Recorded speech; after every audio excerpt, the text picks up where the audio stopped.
आप तारीख उठाकर पढ़ेंगे सुल्तान अहमद शाह वाली गुजरात, कितनी अजीम शान शख्सियत का नाम, जिसने अहमदाबाद बसाया है। शेख सरकारे शेख अहमद खट्टू गंज बख्श रज़ी अल्लाह तआला अन्हु की बारगाह से इक्तिसाब फैज कर जिसने शहर अहमदाबाद को बसाया है। लेकिन जरा अंदाजा लगाएं उनकी जिंदगी का अदल। तेजी के साथ वाकया पढ़ देता हूँ। हुजूर गाजी मिल्लत की तशरीफ आवरी होने वाली है और मैं अपनी गुफ्तगू को खत्म कर रहा हूँ। तेजी के साथ अर्ज करता हूँ, करीम मुस्तफ़ा सल्लल्लाहु ताला अलैहि वसल्लम के इन दीवानों और आशिकों की शान देखें। अल्लाह अकबर कबीरा। सुल्तान अहमद शाह, बात तो बहुत लंबी है मगर मैं इख्तिसार के साथ अर्ज करता हूँ। 8 साल हो गए जब हुकूमत करते हुए। अमीरों ने अर्ज किया, लोगों ने अर्ज किया, सरकार इजाजत अता फरमाए 8 साल का जश्न मनाया जाए। जिले सुबहानी को 8 साल गुजर गए हैं हुकूमत करते हुए, अमन व अमान के साथ, खैर आफियत के साथ। आप इजाजत अता फरमाए तो हम जश्न मनाएं। अल्लाह अकबर।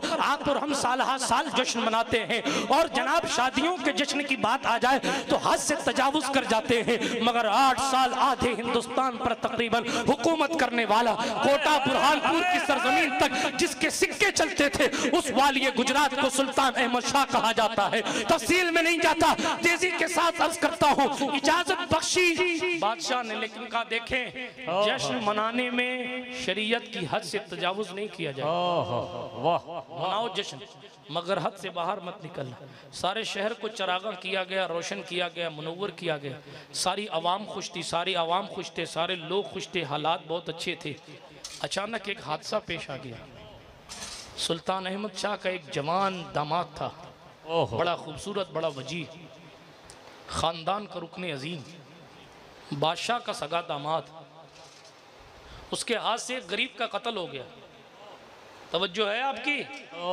हाँ, आज हर अमीर सोचता है कि मैं अमीर हूँ और गरीबों को हिकारत की निगाह से देखता है। जी, किसी कहने वाले ने कहा गरीबों को हिकारत से न देखो ए अमीरो तुम, गरीबी हमने पाई है रसूलुल्लाह के घर से।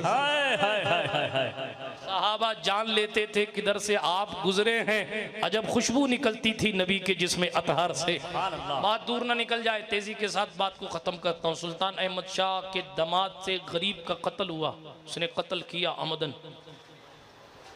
शहर में बात फैल गई कि बादशाह के दामाद ने कत्ल कर दिया। बादशाह को खबर हुई ना, अदल देखें, फौरन ऐलान किया, फौरन ऐलान किया। अमीर और गरीब का ख्याल शरीयत मुताहरा ने अलग अलग कानून से नहीं रखा। बहुत ऐसा नहीं है कि अमीर की जान गई तो कानून और है और गरीब की जान गई तो कानून और। फौरन मुकद्दमा चलाया जाए और काजी साहब बैठकर उस फैसला लिख के और तहकीक करें उस मुकद्दमे की। कौन था दामाद सगा, आपके खानदान का रुकने आजम, जवान खलीफ, खूबरू वजी, बहुत सारे औसाफ उसके पास, लेकिन शैतान ने बहका दिया, कत्ल कर दिया। काजी ने मुकद्दमा की सुनवाई शुरू की।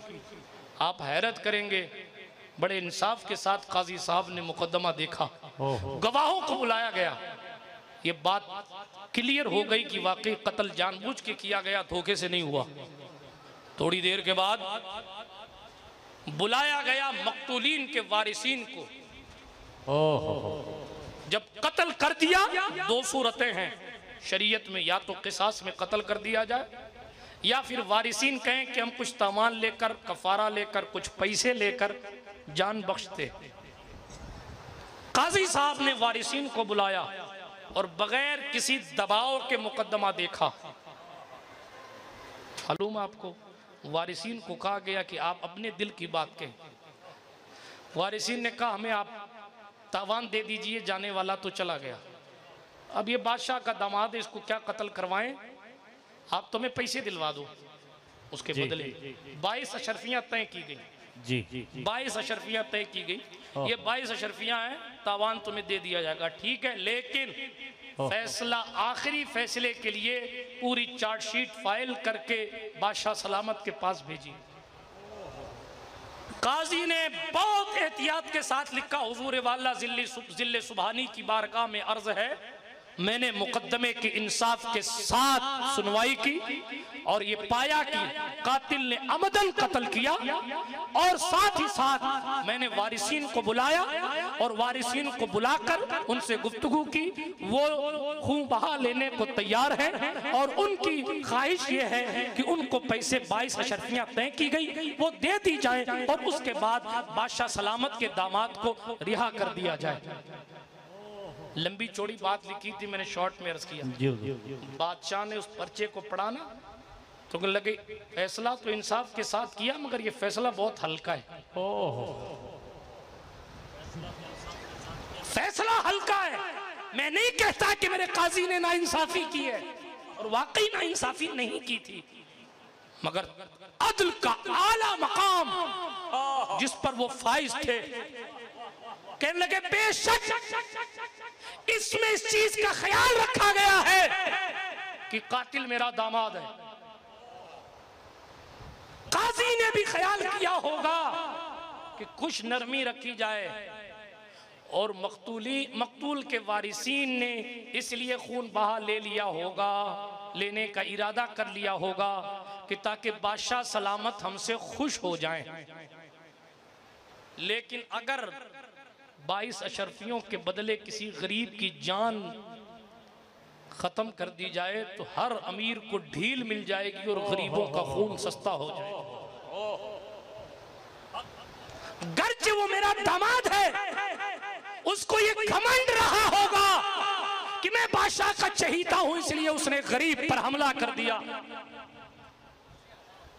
शाही खानदान के इस घमंड को दूर करने के लिए मैं इस फैसले को अखलाकन, शरअन, सियासतन, इंतजामन नाफिज होने की इजाजत नहीं देता। मैं जानता हूं मेरी बेटी बेवा हो जाएगी,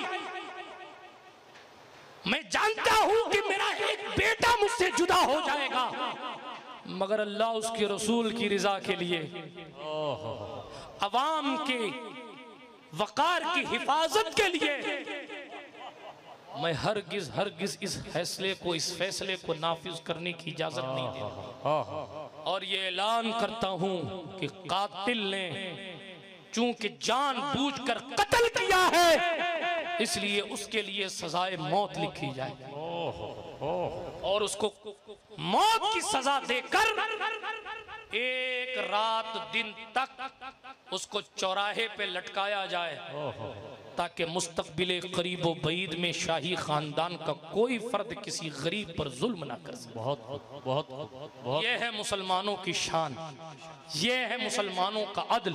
ऐसे सैकड़ों किस्से हैं। बात इधर इसलिए गई थी कि लोग हाकिम होकर भी रब को राजी करने की इतनी कोशिशें और मेहनतें करते हैं, और हम बुराइयों के दलदल में फंस के भी अपने मालिक को राजी करने की कोशिश नहीं करते। जो लोग सुबह शाम रब को मनाने में लगते हैं, कुदरत उन्हें अपनी विलायत का ताज अता फरमाती है, और फिर ऐसे मकाम मिलते हैं कि पीर भी बनते हैं और अमीर भी बनते हैं, पीर भी बनते हैं, अमीर भी बनते हैं। यूं तो पीर वैसे ही अमीर होता है, मगर अल्लाह अकबर जिसकी शान ये हो कि वो अमीर भी हो और पीर भी हो, उनकी बारगाह में मैं क्या क्या जुमले खिराज के तौर पर पेश करूं। आप आमद तयम्मुम बर्खास्त